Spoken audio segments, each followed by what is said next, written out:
Hello, say cheers. ഇന്ന് ഞാൻ മത്തൻ ഓലന ഉണ്ടാക്കാൻ പോകണം. അതിന് മത്തൻ ഇതുപോലെ കനം കുറഞ്ഞ് ചെറിയ പീസായിട്ട് മുറിച്ചെടുക്കുക. മത്തൻ വേവിക്കാനായിട്ട് നമ്മളൊരു അര ഗ്ലാസ്സിലും കുറവ് വെള്ളം ഒഴിച്ച് കൊടുത്തിട്ട് അതിന് വേവിക്കുക. ആവശ്യമുണ്ടെങ്കിൽ നമ്മൾ കുറച്ചുകൂടെ വെള്ളം പിന്നെ ഒഴിച്ചു കൊടുത്താൽ മതി. ഓലൻ നമ്മൾ ഒരുപാട് വെള്ളം പോലെ ആക്കി വെക്കില്ല. നമ്മൾ സാധാരണ സദ്യക്ക് വെക്കുമ്പോൾ അതിനത്ര വെള്ളം ഉണ്ടാവില്ല.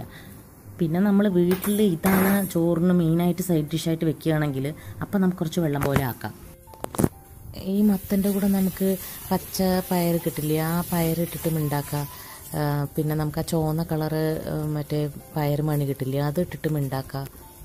ഓലിന് പക്ഷേ മത്തൻ പച്ചമത്തനായിരിക്കണം ഇട്ടുള്ളൂ, അത് നിർബന്ധമാണ്. ഇന്ന് ഞാനിവിടെ 3 പച്ചമുളക് കീറിയിടുന്നത്. നിങ്ങൾക്ക് വേണമെങ്കിൽ എരിവ് കൂട്ടുകയോ കുറയ്ക്കുകയൊക്കെ ചെയ്യാം.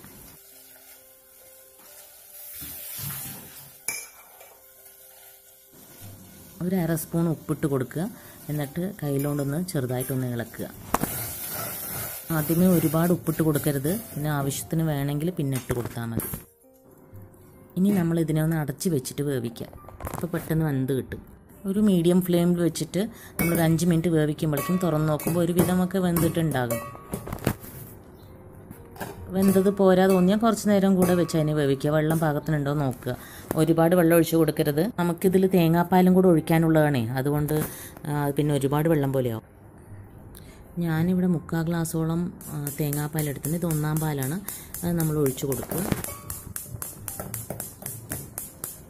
ഞാൻ ആ പാല് മുഴുവനായിട്ട് ഒഴിച്ച് കൊടുക്കുന്നുണ്ട്. എന്താണെന്ന് വെച്ചാൽ എനിക്കിവിടെ അത് കുറച്ച് വെള്ളം വേണം, എന്നാലേ എനിക്ക് ചോറിൻ്റെ കൂടെ കൂട്ടി കൊണ്ടുതന്നെ അത് പറ്റുള്ളൂ.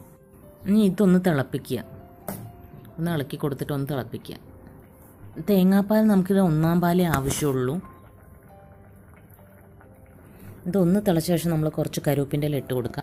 നിങ്ങളിനി കോക്കനട്ട് മിൽക്ക് പൗഡർ യൂസ് ചെയ്യാന്ന് വെച്ചാൽ കുറച്ച് തിക്കായിട്ട് അതിനെ ഉണ്ടാക്കിയിട്ട് ഒഴിക്കുക.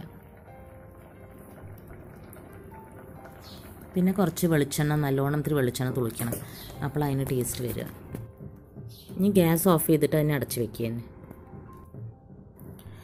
ഇതിനി ഇരുന്നിട്ടൊന്ന് കുറുകിട്ടോളൂ. ഇതിപ്പോൾ ഒരുപാട് കട്ടിയായി പോയാൽ നമ്മൾ വിളമ്പണ നേരത്തെ കുറച്ച് ചൂടുവെള്ളം ഒഴിച്ചിട്ട് വിളമ്പുകയും ചെയ്യാം. അപ്പോൾ എല്ലാവരും ഓലൻ ഉണ്ടാക്കി നോക്കിയിട്ട് കമൻറ്റ് ചെയ്യുക. Thank you, by.